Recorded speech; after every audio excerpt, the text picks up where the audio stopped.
Pasal 4 di kitab Esra. Kita sering mendengar sebuah statement yang berkata seperti ini. Kalau Tuhan berkehendak, semuanya pasti diperlancar. Kalau ini jalan Tuhan, pasti mulus, tidak ada tantangan, tidak ada gangguan. Sebaliknya, kalau ada begitu banyak masalah, kalau ada begitu banyak hambatan, mungkin itu bukan cara Tuhan dan bukan jalan Tuhan. Kita sering mendengar ungkapan seperti itu. Saya ingin luruskan kepada Anda semuanya bahwa itu bukan ungkapan yang 100% benar. Karena Alkitab tidak pernah mengatakan hal demikian. Mari kita hanya berpatok akan firman Tuhan. Kehendak Tuhan itu bisa terjadi entah dengan jalan yang mulus, dengan jalan yang lancar, semuanya diperlancar oleh Tuhan, ataukah bahkan ketika menghadapi banyak hambatan di sana sini, itu bisa tetap saja merupakan kehendak Tuhan. Jadi tidak ada yang mutlak untuk kita mengatakan ini kehendak Tuhan atau ini bukan kehendak Tuhan, hanya dilihat dari apakah ada hambatan atau tidak. Kalau kita berkaca dari Esra pasal yang keempat ini, pembangunan Yerusalem menghadapi hambatan, pembangunan bait Allah menghadapi tantangan. Padahal Tuhan sendiri yang menggerakkan Raja Kores untuk kembali membangun rumah Allah. Tentu saja ini datangnya daripada Tuhan. Kalau bukan daripada Tuhan, bagaimana mungkin orang asing membangun kembali rumah Allah bagi bangsa Yehuda? Tapi nyata-nyatanya kalau kita pelajari ayat demi ayat di pasal yang keempat, pembangunan bait Allah, sekalipun peletakan dasar bait suci sudah dilakukan, ternyata menghadapi banyak hambatan dan mengalami banyak halangan. Kalau kita baca satu persatu, misalnya di ayat yang kedua, mereka harus menghadapi tipu daya orang-orang yang tidak suka dengan mereka. Mereka berdalih ingin membantu pembangunan bait suci itu, tapi sesungguhnya mereka punya agenda tersembunyi.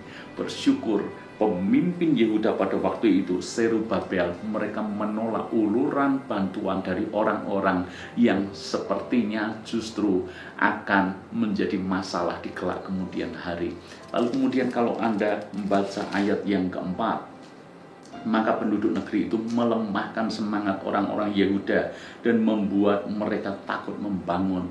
Orang-orang Yehuda diintimidasi, semangatnya dibuat lemah, sehingga mereka seolah-olah putus asa. Mereka tidak yakin apakah pembangunan bait suci ini bisa terus berjalan. Kemudian masalah apalagi yang mereka hadapi? Mereka juga menghadapi masalah di mana orang-orang yang tidak suka dengan mereka ini, mereka mengirim surat yang ditujukan kepada Raja Artasasta. Ini adalah raja negeri Persia, dan mereka memfitnah. Mereka berkata kalau pembangunan ini terus berjalan, maka mereka akan memberontak, mereka tidak akan mau bayar upeti dan seterusnya. Sengaja dibuat narasi seolah-olah bangsa Yehuda ini adalah bangsa yang jahat, musuh daripada Persia. Lalu kemudian ayat yang ke-24, Alkitab menuliskan seperti ini. Pada waktu itu terhentilah pekerjaan membangun rumah Allah yang di Yerusalem, dan tetap terhenti sampai tahun kedua zaman pemerintahan Darius, Raja negeri Persia. Cukup lama pembangunan itu akhirnya berhenti. Kembali pada apa yang saya sampaikan, bukankah itu kehendak Tuhan? Kalau kehendak Tuhan, mengapa mengalami begitu banyak tantangan dan hambatan, bahkan akhirnya terhenti? Apakah kemudian kita berpikir, jangan-jangan itu bukan kehendak Tuhan? Mari kita perlu meluruskan akan semuanya ini. Kehendak Tuhan bisa saja terjadi, sekalipun di dalamnya banyak masalah, banyak tantangan, banyak hambatan. Tapi percayalah, kalau itu kehendak Tuhan, endingnya pasti akan jadi.